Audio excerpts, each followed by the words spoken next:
आप ये सोच रहे होंगे या चिंतन कर रहे होंगे कि दिसंबर 2025 में हमारा नेट क्वालिफाई नहीं हुआ, या नेट क्वालिफाई तो हुआ लेकिन जेआरएफ क्वालिफाई नहीं हुआ। कई कई स्टूडेंट्स के मन में ये भी संतुष्टि होगी कि इस बार हमने जो है ओनली पीएचडी एडमिशन में क्लियर कर लिया है। ठीक है। और कुछ स्टूडेंट तो ये भी कह रहे हैं कि सर हमारे भाग्य में नेट नहीं है। आपने ये कभी चिंतन किया, मंथन किया, विचार किया कि इसके पीछे रीजन क्या हो सकता है? क्या आप जानते हैं वीजीसी नेट में केवल 5 से 10 मार्क्स आपकी पूरी ज़िंदगी बदल सकता है। नेट और जेआरएफ के बीच का फ़र्क सिर्फ सब्जेक्ट नहीं है, याद रखिएगा, वो फ़र्क है पेपर फर्स्ट का। अगर आप जून 2026 की तैयारी शुरू करने वाले हैं तो ये वीडियो आपके लिए सिर्फ एक वीडियो नहीं है, ये आपका टर्निंग पॉइंट हो सकता है। क्योंकि आज हम बात करेंगे, क्या सच में पेपर फर्स्ट आपका सिलेबस रोक रहा है या फिर आप ही उसे हल्के में ले रहे हैं। हेलो दोस्तों, मैं डॉक्टर वेणुधर रौतिया आप सभी का हमारे channel law order and civil rights में स्वागत है, अभिनंदन है।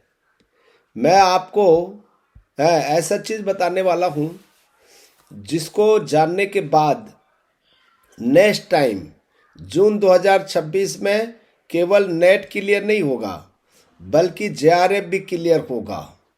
ठीक है। तो मैं आपको ये बताने की कोशिश कर रहा हूँ कि आज आपके सामने एक ऐसी सच्चाई रखने आया हूँ जो शायद आपको थोड़ी कड़वी लग सकती है, लेकिन याद रखिए, हम यहाँ अच्छा लगने नहीं बल्कि सच्चाई बताने आए हैं।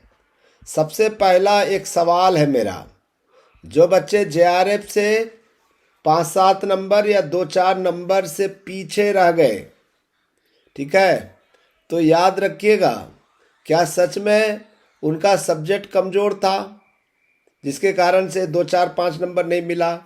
बिल्कुल नहीं। अधिकतर केस में पेपर फर्स्ट ने उनका हाथ छोड़ा है। मैं स्टूडेंट लोगों से बात किया जिन्होंने जेआरएफ क्लियर किया या जिन्होंने नेट क्लियर किया है, वो बताते हैं कि सर हमारा पेपर फर्स्ट अच्छा गया रहता, स्कोरिंग रहता तो हमारा भी जेआरएफ हो जाता। ठीक है। आपको पता है कि कट ऑफ मार्क्स जो है बहुत हाई जाता है, यानी कि 70-80% तक चला जाता है, यानी कि 210 से लेकर 232 तक पहुंच जाता है, और आने वाले समय में 240-250 मार्क्स चला जाएगा। तो अब सवाल ये है, क्या आप अभी भी पेपर फर्स्ट को जनरल पेपर समझ रहे हैं? सुनिए ध्यान से, पेपर 2 आपको नेट दिला सकता है लेकिन पेपर फर्स्ट आपको जेआरएफ दिलाता है। अगर आप पेपर फर्स्ट में 70+ मार्क्स लाते हैं, यानी कि 35 क्वेश्चन सही होता है, ठीक है, तो समझिएगा कि आप जेआरएफ के रेस में हैं। यदि इससे कम है तो मान के चलिए आपका जेआरएफ नहीं होगा। 35 क्वेश्चन, 38 क्वेश्चन, 40 क्वेश्चन, ये आपका न्यूनतम लक्ष्य होना चाहिए। 40 तक पहुंचना अब जरूरी हो गया है। एनटीए अब क्या कर रहा है आप जान रहे हो। आजकल तो mathematical reasoning, logical reasoning, data interpretation में भी ऐसा प्रश्न का पैटर्न पूछा जा रहा है जिसको पढ़ने के बाद में घायल हो जाएंगी। असर्शन, रीजन, ये सीक्वेंसिंग जो स्टेप्स होते हैं, application based questions, numerical based question, integrated teaching ICT, communication के क्वेश्चन हैं। यानी अब पेपर फर्स्ट सिर्फ थ्योरी नहीं रहा, ये सब स्किल टेस्ट बन चुका है। तो दोस्तों, मैं कुछ चीज़ें बता रहा हूँ, उसको ध्यान से समझिएगा।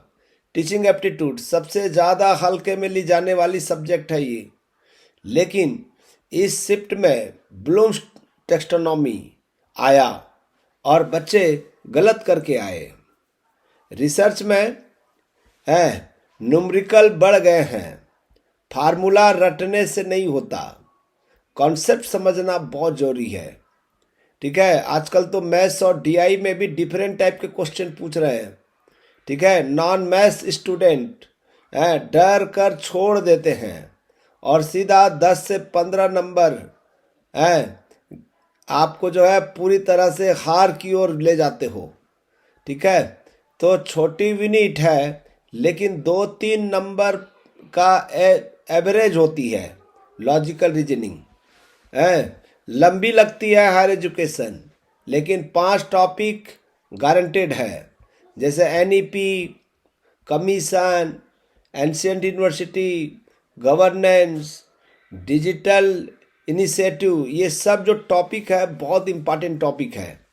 आप सिर्फ समस्या नहीं, समाधान भी सुनिए। शुरुआत 0 से करें। एक प्लेटफॉर्म चुनें, रोज 15 मैथ्स सवाल हल करें। स्क्रीन में जो आरसी सॉल्व करें, बुक से नहीं। ठीक है, और नोट्स पैराग्राफ में नहीं, माइंड में बनाइए। और सबसे बड़ी बात, टू मच करने की कोशिश कीजिए। ठीक है, कोशिश कीजिए। मैं ये कभी नहीं कहूँगा कि टू मच करने की कोशिश मत कीजिए, मैं ये कहूँगा अगर टू मच से सिलेक्शन होता तो 10 लाख में से 10 लाख जेआरएफ होते। तो स्टूडेंट्स मेरा एक ही बात करना है और स्टूडेंट का भी यही कहना रहता है। ठीक है, यहाँ पर जो है सर ने जो क्वेश्चन बताते हैं वहाँ से प्रश्न आता है, तो सुनिए ज़रा। अगर आपको सच में आता होता तो वो 5 नंबर कम नहीं पड़ते हैं। यहाँ पर हार्श लग सकता है, लेकिन यही सच्चाई है। गलतियाँ मानेंगे तभी सुधरेंगे। दोस्तों, जो मैं आपको बताया हूँ उसको ठीक से समझने की कोशिश करेंगे तो आपका ही भला होगा, मेरा भला तो कुछ भी नहीं है। इसीलिए मैं यहीं पर विदाई लेता हूँ। आप वीडियो को ज़्यादा से ज़्यादा शेयर करें। Thank you, thank you, thank you.